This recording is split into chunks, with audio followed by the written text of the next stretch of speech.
Oke, Assalamualaikum warahmatullahi wabarakatuh. Selamat siang anak-anak semuanya. Selamat siang, Ibu. Waalaikumsalam warahmatullahi wabarakatuh. Selamat siang, Bu. Apa kabarnya hari ini? Baik? Alhamdulillah baik, Bu. Sehat, Bu. Alhamdulillah. Sebelum memulai pelajaran pada hari ini, ada baiknya kita berdoa dulu. Boleh? KM-nya di sini siapa?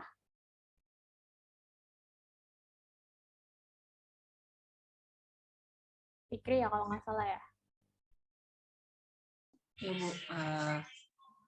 Boleh dipimpin dulu doanya. Sebelum kita belajar, langkah baiknya kita berdoa terlebih dahulu menurut kepercayaan masing-masing. Berdoa dipersilakan. Berdoa selesai. Oke, terima kasih Fikri. Oke, Ibu izin share screen ya.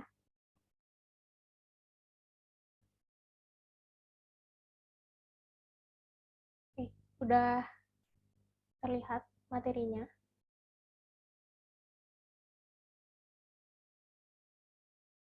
Sudah, Bu. Oke, hari ini kita mau belajar tentang komposisi fotografi di mata pelajaran fotografi dasar.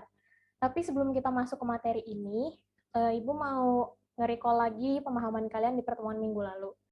Minggu lalu kita udah bahas tentang fotografi dan jenis-jenis kamera. Terus ada klasifikasinya nih, ada berdasarkan teknologi dan juga berdasarkan sumbernya. Berdasarkan sumbernya, kemarin ada 2 lagi jenis kamera. Ada yang mau sebutin ada apa aja? Ibu, kamera analog sama kamera digital, Bu. Oke, bener banget jawaban Salma ya. Jadi jenis-jenis kamera itu ada kamera analog dan kamera digital. Nah, dari pelajaran fotografi dasar ini, kita akan lebih belajar lagi tentang, atau kita akan mempelajari lebih mengenai kamera digital gitu. Nah, hari ini kita mau belajar tentang komposisi fotografi. Sebelum ke makna yang lebih lanjut mengenai komposisi fotografi, menurut kalian nih, komposisi itu artinya apa sih? Boleh. Susunan bukan, Bu? Oke, susunan boleh. Ada lagi yang mau ngasih pendapatnya mengenai pemahaman tentang komposisi? Mungkin dari Widi. Makna komposisi apa nih? Jadi ada susunan. Oke. Jadi komposisi itu menurut KBBI sendiri, komposisi itu ada susunan yang tadi udah disebutin sama Putri ya. Jadi komposisi menurut KBBI itu ada susunan ataupun tata letak. Nah, jadi komposisi fotografi itu apa sih? Nah, komposisi fotografi itu adalah rangkaian elemen gambar dalam suatu ruang atau format dengan komposisi yang baik. Nah, dengan menerapkan komposisi fotografi ini, foto yang dihasilkan tuh akan lebih baik gitu. Bahkan bisa memberikan pesan bagi orang yang melihat gambarnya. Nah, di sini komposisi itu sebenarnya pilihan pribadi fotografernya ya. Jadi kayak kita bisa lihat nih di gambar ini ya, ada sang fotografer yang sedang membidik objeknya dengan menggunakan atau menerapkan elemen komposisi fotografi. Di sini dia menerapkan elemen itu untuk mendapatkan hasil foto yang sebaiknya menurut pribadinya fotografer.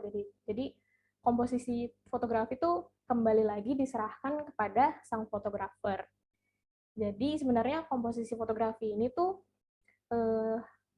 untuk mendapatkan tujuan adanya keseimbangan dalam foto. Jadi nggak kayak hasilnya tuh nggak kelihatan aneh di mata kita. Jadi kelihatannya akan seimbang di mata kita gitu. Sama kayak prinsip desain ya, kalau misalnya kalian tahu perlu adanya keseimbangan dalam suatu desain. Itu sama kayak fotografi. Itu juga merupakan hal penting dalam fotografi. Nah, itu merupakan komposisi fotografi. Di sini kita akan mempelajari mengenai elemen komposisi fotografi. Ini boleh diingat ya, ada 8 elemen. Yang pertama ada point of interest, yang kedua ada depth of field, yang ketiga ada background, yang keempat ada color, yang kelima ada pattern, yang keenam ada framing, yang ketujuh ada simetri, dan yang terakhir ada horizontal atau vertikal. Kita langsung masuk aja ke elemen yang pertama. Ada point of interest. Nah, jadi elemen ini tuh merupakan titik utama foto yang memiliki daya tarik paling kuat. Jadi untuk menerapkan point of interest ini, kita bisa menggunakan jenis komposisi fotografi yaitu rule of third atau aturan sepertiga. Jadi caranya itu dengan membagi frame foto menjadi 3 bagian kanan kiri dan 3 bagian atas bawah. Kemudian letakkan objek foto pada garis atau titik potong dari garis tersebut. Kayak contohnya kita lihat di gambar ini ya. Objek yang kita ambil tuh kayak ada batu kan di sini. Di sini 3 bagian kanan kirinya bagian yang ini. Kemudian 3 bagian atas bawahnya yang ini. Jadi titik potong yang ingin diambil oleh objek ini tuh di tengahinnya, di bagian ini. Nah, perlu diketahui bahwa point of interest ini, hasil objek fotonya tuh akan terlihat menonjol, tapi nggak monoton. Kayak misalnya di contoh gambar ini ya, ada foto batu, tapi ini nggak menonjol gitu kan, kita masih tetap ngelihat pemandangan di belakangnya, kayak kita ada pegunungan yang lain, terus kita juga bisa ngeliat matahari, ada awan juga. Nah, itu merupakan elemen dari point of interest. Nah, selanjutnya, sini ada contoh penggunaan elemen point of interest ya. Kalian bisa coba perhatiin dulu videonya. Point of interest. Pakai HP. Kita akan mencari point of interest. Ini lagi di taman ya, salah satu taman. Nah, pohon-pohonnya sangat menarik ya. Kita pelajarin dulu mana pohon yang cukup menarik. Nah, di sebelah ini ada pohon yang cukup menarik. Ini kita bisa taruh di tengah, teman-teman. Untuk mendapatkan point of interest-nya, kita foto terlebih dahulu. Nah, hasilnya seperti ini. Dan ini juga teman-teman bisa olah juga menjadi black and white.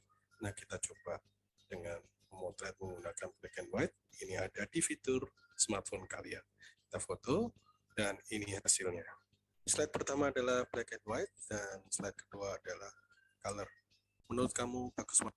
Oke, nah itu merupakan contoh penggunaan elemen point of interest. Jadi dengan menerapkan komposisi fotografi, jenis komposisi fotografi kayak misalnya rule of third ataupun ada contoh-contoh lainnya yang nanti akan kita pelajari lebih lagi. Nah, itu akan menghasilkan gambar yang seimbang gitu, yang akan terlihat lebih enak di mata. Nah, itu merupakan elemen point of interest. Sampai sini dulu, ada yang mau nanya? Belum ya? Oke, kita lanjut dulu. Elemen yang selanjutnya ada depth of field atau ruang tajam. Nah, elemen ini tuh merupakan komposisi yang menambah kekuatan objek yang menjadi pusat utama dalam sebuah foto. Ada 2 jenis dove. Yang pertama ada dove sempit, yang kedua ada dove luas. Dove ini dipengaruhi oleh pengaturan diafragma. Diafragma ini atau aperture ya, kalau misalnya kalian udah pernah megang kamera, udah pernah menggunakannya. Diafragma itu adalah aperture. Jadi diafragma itu digunakan untuk mengatur ruang tajam atau dove itu sendiri, yaitu jarak ketajaman dari titik fokus gitu, sehingga hasil yang diambil itu nggak blur pada objek sasarannya. Kayak misalnya kita lihat di gambar ini ya, di sini dia pakai aperture 3,5. Di sini objek sasarannya itu adalah daun ya. Di sini kita bisa lihat dengan jelas daunnya sangat terlihat, tapi belakangnya ngeblur gitu atau bokeh. Sedangkan semakin angkanya ini gede, semakin objek yang di belakang daun ini semakin terlihat gitu. Jadi fokusnya udah mulai kesebar gitu, udah nggak fokus di daun lagi, tapi yang di bagian belakangnya udah ikutan ke ini juga, ke ambil gitu. Nah, itu merupakan elemen dari depth of field atau ruang tajam. Selanjutnya ada elemen background atau latar belakang.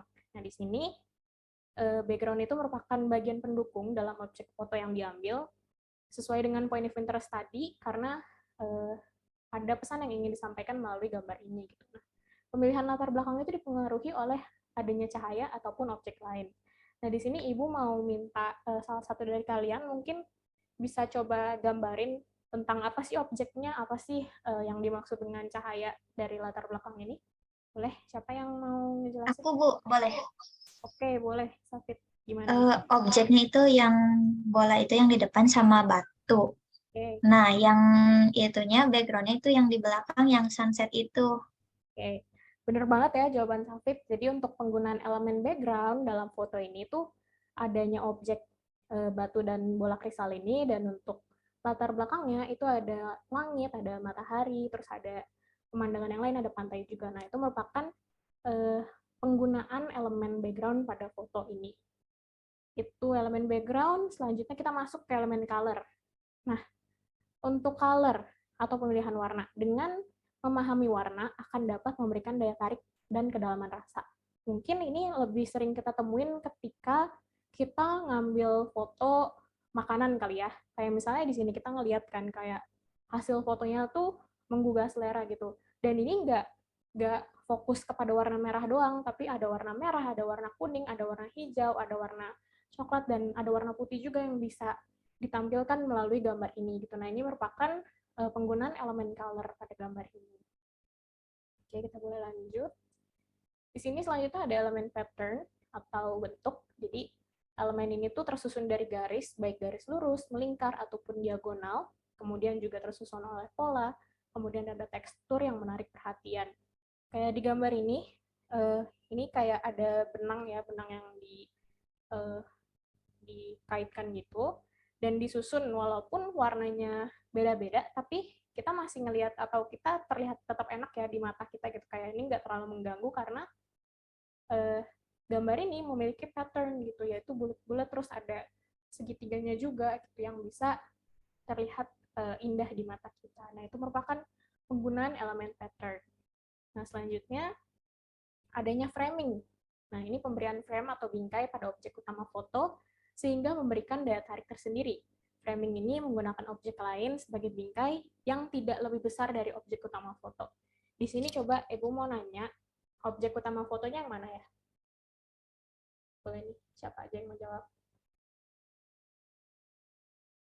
Widi mungkin mau jawab? Yang objek utama fotonya ini yang mana nih? Apa, Bu? Objek utama dalam foto ini yang mana? Ini yang ini nih, Bu, yang tengah.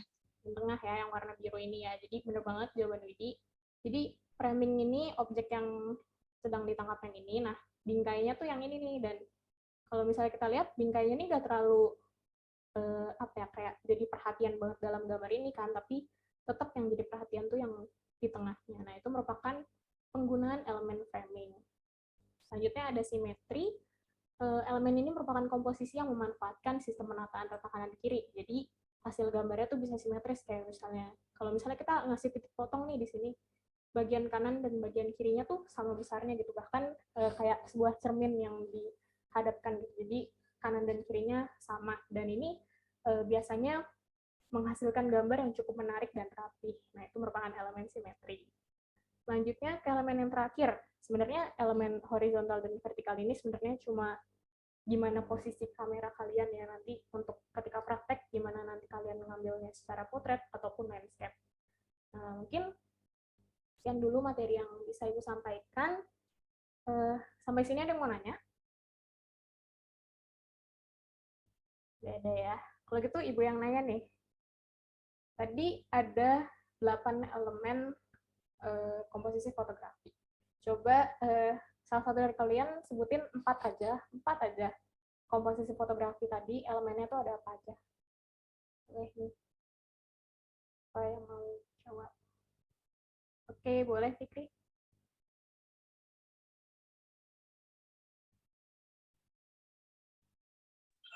Kalau yang aku ingat tuh ada point of interest, sama symmetry, pattern, sama background, Bu. Oke, benar banget. Jadi karena Fikri udah berhasil menjawab tentang elemen-elemen apa yang dipelajari hari ini, Bu rasa udah paham semua ya materinya. Terima kasih udah mengikuti pelajaran pada hari ini. Ibu tutup. Wassalamualaikum warahmatullahi wabarakatuh. Selamat siang anak-anak semuanya. Waalaikumsalam warahmatullahi wabarakatuh. Salam warahmatullahi wabarakatuh. Makasih Ibu. Makasih Ibu.